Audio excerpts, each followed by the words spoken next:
নির্বাচন কমিশন একটি সুষ্ঠু নির্বাচন করার জন্য যে কনফিডেন্স রাজনৈতিক দল, দেশের জনগণ এবং সবার কাছে থাকার কথা ছিল বা অর্জন করার কথা ছিল সেটা হারিয়েছে। রায় দেওয়ার পূর্ব মুহূর্তে বিচারক যদি পাশের রুমে গিয়ে অপরাধীর সাথে বা অপরাধীর লয়ারের সাথে কিংবা অপরাধীর পক্ষের যারা আছে তাদের সাথে বসে এসে রায়টা দেয়, সেই রায়টা কোনোভাবেই একটা নিরপেক্ষ রায় হওয়ার সুযোগ নেই। আমরা দেখলাম যে নির্বাচন কমিশনের শুনানি চলাকালে ল পয়েন্টের বাইরেও প্রেশার পয়েন্ট, তারপর ইমোশনাল পয়েন্ট, ড্রামা পয়েন্ট, অনেক পয়েন্টের ভিত্তিতে আজকে জাজমেন্ট দেওয়া হয়েছে নির্বাচন কমিশনের পক্ষ থেকে এবং পুরো জিনিসটা এক ধরনের নাটকের মতো মঞ্চায়িত হয়েছে।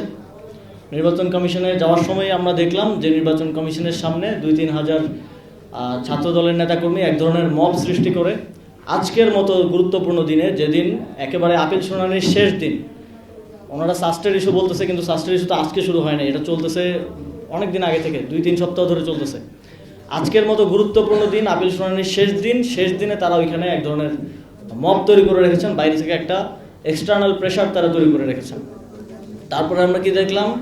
শুনানির একটা পর্যায়ে শেষ হওয়ার পরে এবং রায় দেওয়ার পূর্ব মুহূর্তে যখন আপনি বিচারকের কাছে কোনো বিচার চাইতে যাই, তখন আমাদের মনে করেন যে আর্গুমেন্ট শেষ,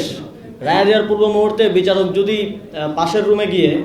অপরাধীর সাথে বা অপরাধীর লয়ারের সাথে কিংবা অপরাধীর পক্ষের যারা আছে তাদের সাথে বসে এসে রায়টা দেয়, সেই রায়টা কোনোভাবেই একটা নিরপেক্ষ রায় হওয়ার সুযোগ নেই। তারা বললেন যে তারা 15 মিনিট নেবেন, তারা ডিসকাশন করে এসে তারপরে রায়টা দিবেন। সেই 15 মিনিট তো 1.5 ঘন্টা হলো 15 মিনিট থেকে, এবং সেই 1.5 ঘন্টার মধ্যে যে ঘটনাগুলো ঘটেছে সেটা বাংলাদেশের গণতন্ত্রের জন্য অশনি সংকেত। সেই 1.5 ঘন্টার মধ্যে তারা বিএনপির মহাসচিব মির্জা ফখরুল ইসলাম আলমগীর,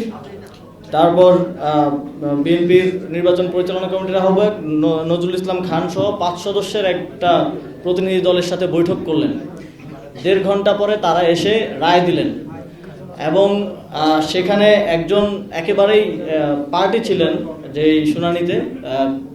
বিএনপির প্রার্থীদের পক্ষ থেকে জনাব রুহুল কুদ্দুস কাজল, তিনি সেখানে পার্টি ছিলেন, তিনি আর্গুমেন্ট করেছেন এবং যখন সেই বৈঠক হলো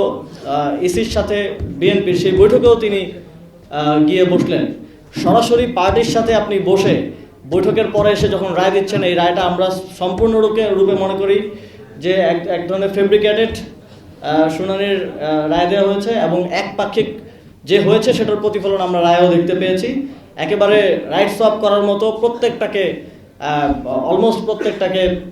দ্বৈত নাগরিক এবং ঋণ খেলাপিদেরকে সেখানে ছাড় দেওয়া হয়েছে এবং নির্বাচনে অংশগ্রহণ করার বৈধতা দেওয়া হয়েছে। আমরা মনে করি যে আজকে এবং গতকালকে এই পুরো প্রক্রিয়ার মধ্য দিয়ে নির্বাচন কমিশন একটি সুষ্ঠু নির্বাচন করার জন্য যে কনফিডেন্স রাজনৈতিক দল, দেশের জনগণ এবং সবার কাছে থাকার কথা ছিল বা অর্জন করার কথা ছিল সেটা হারিয়েছে।